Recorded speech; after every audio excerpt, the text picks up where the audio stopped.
pandilla de pensantes. Hola. Bienvenidos al canal. Hoy estamos En el Retiro. en las rutas misteriosas de Madrid. ¿Qué pasa con el Retiro? Que de día, muchos de vosotros ya lo conoceréis, y es un parque muy agradable para pasear y demás. Sin embargo, ahora veis, fíjate, un grupo de runners, un grupo de gente que ha quedado para hacer deporte estupendo. Pero alguien en solitario por el Retiro por la noche no suele venir.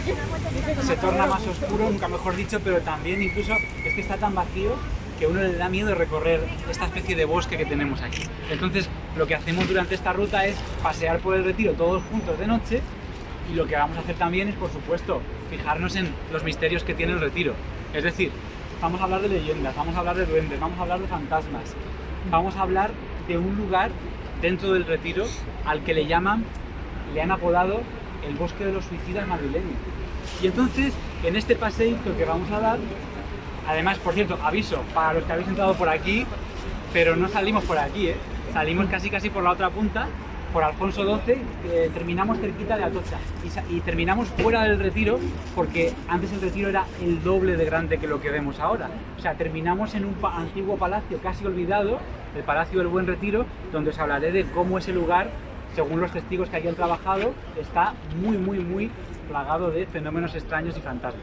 Es la parada estrella, es la parada final, y además os daré al final una buena noticia sobre ese edificio, que hay novedades y va a ser rehabilitado para que podamos visitarlo. Bien, dicho esto, yo soy Álvaro Martín, disfrutad muchísimo en esta ruta.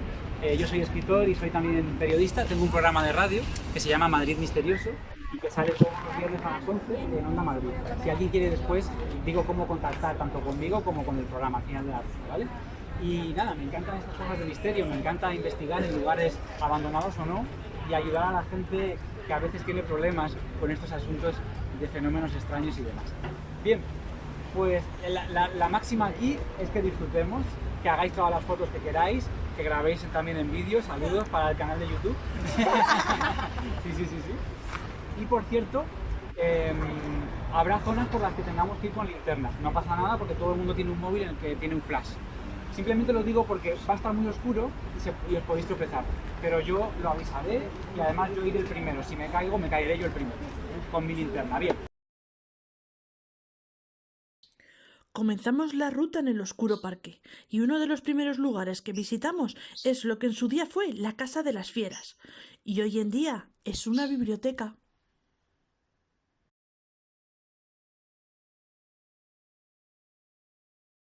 Este lugar nace en el año 1770 y no estaba aquí, estaba en la Cuesta de Moyano. Pero es que la Cuesta de Moyano, donde hoy vemos que ese gran desnivel que tiene muchas librerías de viejo, de segunda mano, bueno, pues eso era parte del Retiro en aquella época. El Retiro, ya digo, fue un parque muy grande. El parque en sí nace en el año 1630, cuando el conde duque de Olivares le construye todo esto y un palacio con 7 ermitas aquí dentro, que ya no queda ninguna de las 7 ermitas, a Felipe IV, para tenerle aquí distraído y para que se pasara largos retiros, de ahí el nombre. Aquí se pasaba, digamos así, sus vacaciones. Y mientras tanto, el conde duque de Olivares pues tomaba decisiones importantes y el rey nada más que tenía que firmar. Bien, ya no quedan. Hay una fecha que está marcada a fuego en Madrid y también en el Retiro, 2 de mayo de 1808. Pasan por aquí los franceses, las tropas napoleónicas, y dejan el Retiro arrasado. Por eso muchas de las cosas del Retiro son modernas. Son del siglo XIX para arriba. Bien, dicho esto, vamos a este lugar. ¿Qué me cuentan las personas que aquí han estado, incluso familiares míos y demás? Sí, me cuentan, me acuerdo que en esta zona donde está la biblioteca, en esos huecos que veis, esos son huecos de la Casa de Fieras, y hay una pista muy importante, que hay ahí un león. El león está por todas partes en el Retiro, y a la salida, que no se me olvide contaros sobre esas columnas. Pero el león nos está indicando lo que había.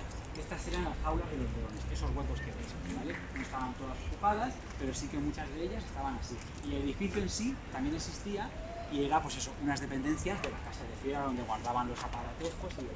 Bien, bueno, pues hoy ha cambiado mucho la cosa. Hoy tenemos una especie de zoo humano. Estamos mandando un mensaje de texto. Voy a contar algo curioso.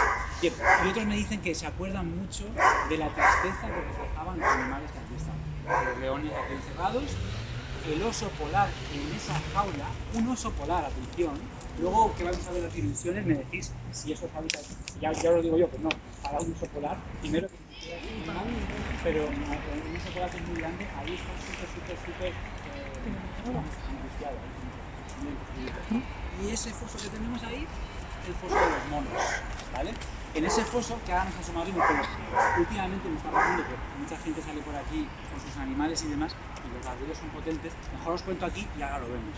El foso de los monos, vais a ver lo siguiente. Tiene forma octogonal, que es muy curioso porque en el Retiro hay muchas construcciones con forma octogonal, con planta octogonal, es bastante profundo, lo vais a ver un poco.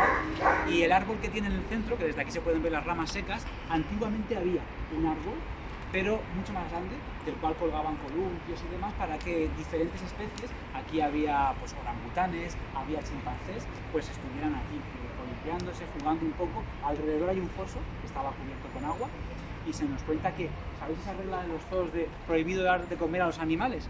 Aquí era todo lo contrario. Traiga usted lo que pueda y écheselo, porque incluso se vendían bolsitas de cacahuetes para darle, por ejemplo, a los elefantes, que aquí eran muy populares. Había cebras, había también una jirafa. La jirafa se le construye un remolque especial para que con la cabeza, con el cuello asomado por el remolque, pueda pasear por todo el perímetro del Retiro, atado a un cochecito y con una megafonía de vengan a visitar la casa de fieras. Esto ya en el siglo XX. Y era muy curioso cómo la gente veía a esa jirafa y le llamaba mucho la atención y venía mucho. Luego al fondo, que vais a ver unos arcos que tienen plantas, ahí al fondo, ahora os lo señalo desde aquí, había una jaula con aves exóticas, ¿vale? Y bueno, ya digo, aquí la vida pues era bastante triste para los propios animales. Si algún día queréis informaros un poco más sobre cómo era, simplemente porque deis una vuelta a ese octógono, tenéis unos carteles que dice la vida de los animales en la casa de Fierro. Pero ya digo, era muy triste. Ojo, también hay una leyenda de la guerra civil que dice que ahí se arrojaron presos. Y hay una historia de que en ese mismo foso también hubo luchas entre diferentes animales. ¿Qué se hizo, por ejemplo? Una muy famosa que fue, pues en el siglo XVIII se hizo una lucha de un toro contra un león. Un toro contra un león. Ganó el león. Y también se hacían luchas de el hombre contra la fiera. Lo que pasa es que el hombre llevaba armas de fuego, por lo tanto pues tenía las de ganar sí o sí. Vamos a asomarnos al foso y desde allí echamos un vistazo y os cuento.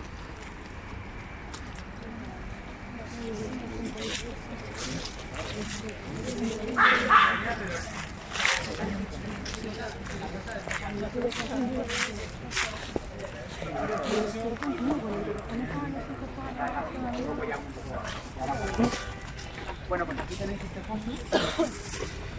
Fijaros, ahí tenéis las fechas, 1770, 1972, y aquí pues tenéis este lugar que, claro, así tan vacío, pues como que impone, ¿no? Siempre piensas, ¿qué ha pasado con estos animales? Bueno, la buena noticia es que están, ya no sé si vivirán, no creo, pero estuvieron mucho mejor que aquí en el zoo. Y como os decía, al fondo veis que hay dos fieras, dos estatuas, son dos fosos que se miran, y más al fondo lo que veríamos en su época era una jaula con aves exóticas, ahí al fondo, ¿vale? Ahí tenéis otra basura, algunos otra para largo, con la rocalla. Y en la otra, vamos a verla ahora, porque os quiero contar sobre el duende y que echéis un vistazo a cómo es esa jaula por dentro, para que os hagáis una idea, y efectivamente hay un oso polar como que no. Vamos. ¿Qué se nos cuenta de este lugar? Que un oso polar se portó mal. Le pegó un zarpazo a uno de sus cuidadores, que yo también lo haría, si me quedan aquí, si me dejan aquí largas temporadas. ¿Y qué hicieron? Porque normalmente lo que se hacía es que al oso polar de vez en cuando se le sacaba a dar un paseíto por aquí, para que estirara las patas y para que la gente lo viera, atado así, encadenado. Sospecho que sedado, pero una vez hizo eso, ¿y qué hicieron? Recluirle de por vida en este lugar. Dicen que el oso no paraba de dar vueltas dentro de esta jaula, o sea, terrible. Casi no se lo desearíamos a un ser humano, aunque bueno, es un habitáculo más bien grande para un ser humano, pero para un oso ni de broma. Pero bueno, hilo todo esto, lo voy a hilar con lo que tenéis aquí arriba, con este ser feérico, este ser de leyenda que es el duende del Retiro. ¿Por qué lo voy a unir? Para muchos los duendes son elementales de la naturaleza, es decir, nacen con esas energías de la naturaleza. Y aquí le vemos que él está gobernando toda esta zona, está encima de la osera. Este ser se coloca aquí en el año 1985 y para mí, que ya no había animales, para mí es el triunfo de la naturaleza de alguna manera. Aquí le vemos a él, pues eso, triunfante viendo que todos los animales por lo menos han tenido un destino un poco mejor. Y hablamos de duendes. Ya apaga. Hablamos de duendes. ¿Cuál es el duende del Retiro? ¿Cuál es su historia?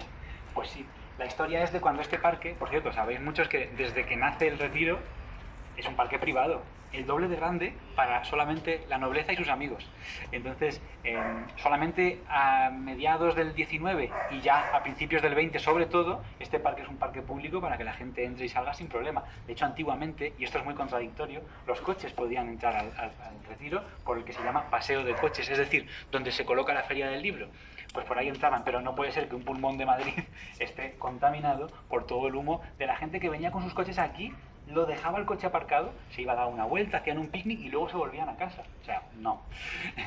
Y lo que os comentaba, el Duende del Retiro emerge, su historia, su leyenda, en el siglo XVIII, en el Madrid de Felipe V, el primer Borbón que viene aquí a la corte.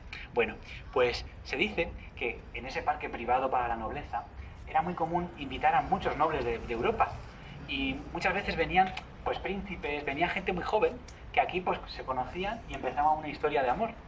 Entonces, fijaros qué curioso, en esos paseitos románticos por el Retiro, algunos dijeron haberse encontrado con un ser, no así de grande, que algunos niños que son muy curiosos me preguntan, pero ¿un duende puede ser así de grande? El duende es más grande que yo. No, el duende te llega por la rodilla o así, ¿verdad? Y por cierto, no sé si es una similitud con un personaje de la saga Harry Potter, con el elfo Dobby. Bien, es que un duende también se puede llamar elfo. Y también habéis dicho otra palabra clave, un goblin. En el mundo anglosajón a los duendes se les llama goblin. Sin ir más lejos, en el norte de España tiene otro nombre distinto, se llaman trasgos. Bien, pero es el mismo arquetipo. Un ser pequeñito, normalmente orejas puntiagudas, nariz prominente, suele ir acompañado de una especie de zumbido o una música, por eso le han puesto la flauta, no tiene por qué llevar ni la flauta, puede ser que esté así como en su aura esa música, y resulta que cuando aparecía en el Retiro empezaban a crecer todas las plantas de una forma muy exuberante, empezaban a brotar flores cuando incluso no era su etapa de floración. Y además, cada pareja que veía ese duendecillo decían que esto era un síntoma de que su amor sería largo, duradero y muy fuerte. Así que era un buen síntoma, bueno, depende de para quién, ¿no? Pero era un buen síntoma para esas parejas incipientes que estaban comenzando en esos paseos románticos por el Retiro. Dijeron haberlo visto y la leyenda se fue apagando, siglo XVIII, en el XIX se fue apagando, en el XX, y parece que el duende, conforme el parque se ha hecho público, desaparece. No tanto. Fijaros, hay muchas personas que tienen sensibilidad a esto que llamamos el otro lado y han encontrado que en el Retiro hay zonas cargadas, es decir, luego vamos a pasar por una y os la voy a indicar, zonas donde se registran apariciones, eso para empezar, ya sean espectros o duendes. Y otra cosa, hay personas que estando por el Retiro en soledad, leyendo un libro en un banco, la zona está despejada, ellos tenían total visibilidad y han sentido una cosa muy subjetiva que se llama la sensación de presencia. Es decir, tú sientes que estás acompañado, no lo puedes describir, un escalofrío te recorre de los pies hasta la nuca y claro, tú miras para todos los lados para ver si no hay un ser humano cerca de ti. Te cercioras que estás completamente solo, pero tú sigues sintiendo, hay un cosquilleo en el estómago que hay alguien acechando. Bueno, pues eso sería de alguna manera el duende que con el tiempo va mutando y a lo mejor ahora ya no aparece así con su gorro y su flauta, pero se hace notar de vez en cuando. Sabéis que esto del duende, como os acabo de decir, es algo universal. En todos los lugares del mundo se habla de criaturas traviesas. Por ejemplo, ya digo, en la literatura nórdica se les llama elfos. Siento romperos este mito del elfo de Legolas, el Señor de los Anillos, pero es más esto, un elfo. Sobre todo, ya digo, por ejemplo, pues en Suecia, por ejemplo, podemos encontrar este tipo de elfos. ¿Qué pasa en Suecia? Tan avanzados y una cultura tan potente que tienen. Bueno, pues ellos sí creen que un lugar alberga una comunidad de elfos. Si ellos creen que los elfos habitan en un bosque o en una montaña, ellos son capaces de, en lugar de atravesarla, dar la vuelta con una carretera, no construir un túnel ni nada, sino dar la vuelta y hacer muchos más kilómetros de carretera para no perturbar a los elfos, o a los duendes en este caso, en su santuario. O sea, que es una creencia muy firme. Muchas personas, a lo largo de la historia, incluso hoy en día, dicen haber sido víctimas de un duende. ¿Por qué? El duende hay que retribuirle. Es decir, suele aparecer cerca del ser humano y suele ayudarle con sus trabajos y demás, pero hay que darle una paga. pues algo de comida, algo brillante. En el caso del elfo Dobby, pues se le da una prenda para darle la libertad, en este caso. Bueno, pues hay muchas historias de duendes, casas en las que desaparecen objetos y dicen que han sido los duendes, y que al dejarle, por ejemplo, una tontería, pero al dejarle un cuenquito con unos dulces, parece ser que ya no desaparecen los objetos, ya no se cierran solas las puertas y demás.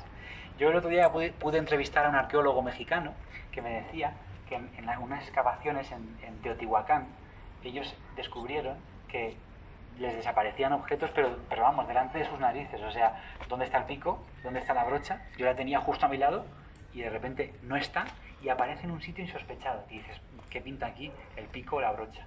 Bueno, pues leyendas locales dicen, allí tienen otros nombres, pero que en definitiva son duendes que hacen que desaparezcan estos objetos. Por ejemplo, para que veáis cómo cambia el chip, en Estados Unidos hay un caso muy famoso de los años 50, pero allí ya estaba muy de moda el fenómeno ovni. A partir de Roswell, a partir del año 1947, los ovnis están a tope allí. Entonces, en un lugar que se llama Kelly Hopkinsville, en un pequeño rancho, aparecen unos seres con los ojos grandes, con las orejas puntiagudas, muy chiquititos y con una especie de garras en vez de manos. Alguno hubiera dicho, aparecieron duendes en mi rancho. Bueno, ¿qué hicieron? Eran estadounidenses, sacaron las escopetas y dispararon contra estos seres. Ellos dijeron que las balas atravesaban el cuerpo de estos seres. Fueron rápidamente a llamar al sheriff y cuando apareció el sheriff, esos seres ya no estaban allí. Pero fueron, de alguna manera, invadidos por unos seres que nosotros llamaríamos duendes, pero en este caso se llamaron aliens, se llamaron extraterrestres. Así que muy curioso cómo el duende aparece por el mundo entero, el duende se deja mostrar, y además en Madrid, en el siglo XVII, teníamos en los contratos de vivienda la cláusula duende. ¿Qué es la cláusula duende? Algo muy curioso, ¿eh? Esto pasó. Bueno, si tú podías demostrar que en tu casa había un duende, más aún si lo habías capturado, pero si podías demostrarlo en el sentido de que delante de un notario los objetos desaparezcan solos. Vosotros sabéis, esto que se llama fenomenología paranormal, antiguamente decía que lo causaban los duendes. Bien, pues si tú podías demostrarlo, se te devolvía la fianza de tu casa o se te devolvía el vigente mes del alquiler. Esa era la cláusula duende de las viviendas. Algo súper chulo. Y por otra parte, claro, tenemos que ver la mentalidad que tenían en aquella época, ¿verdad? No era la misma que ahora. Bueno, id con los ojos bien abiertos, no sea que sea hoy el día en el que aparezca ese duende. Recorrimos diferentes lugares del Retiro y no os podéis imaginar todos los secretos, leyendas y fantasmas que esconde el lugar. Si queréis saber más sobre esta misteriosa ruta, en la caja de descripciones os dejo el enlace. No olvides suscribirte y darle a like. ¡Fuck!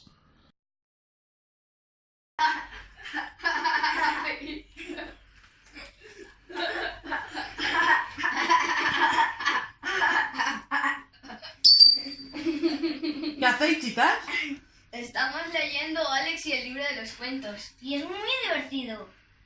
¿Vosotros también queréis el libro de Alex y el libro de los cuentos? Aquí lo tenéis, acaba de salir a la venta. En la caja de descripción os pongo cómo conseguirlo. Ya sabéis, pensantes. ¡Hasta luego!